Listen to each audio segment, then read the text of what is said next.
कराची से फैसलाबाद जाने वाली मिल्लत एक्सप्रेस के इंजन के ब्रेक फेल होने से 3 बोगियां पटरी से उतर गईं। हादसे में 5 मुसाफिर जख्मी हो गए।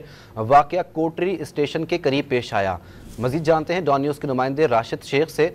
राशिद, बताइए, वाकया की मजीद तहकीकात सामने आ चुकी हैं?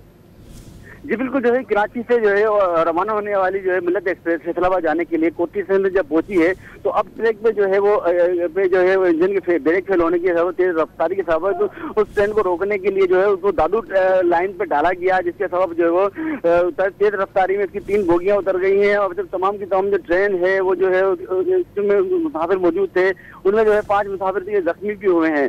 जबकि जो है ट्रेन की जो 3 बोगियों के हवाले से उसको बहाली के लिए जो है फौरी तौर पर रेलवे अमले को तलब कर लिया गया है और रेस्क्यू का अमल जारी है। जी, रेस्क्यू का अमल जारी है। अफसोसनाक वाकया पेश आया है। कराची से फैसलाबाद जाने वाली मिल्लत एक्सप्रेस के इंजन के ब्रेक फेल होने से 3 बोगियां पटरी से उतर गईं।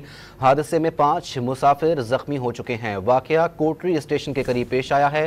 कराची से फैसलाबाद जाने वाली मिल्लत एक्सप्रेस के इंजन के ब्रेक फेल होने से 3 बोगियां पटरी से उतर गई हैं। राशिद शेख हमारे नुमाइंदे अपडेट कर रहे थे, बहुत शुक्रिया।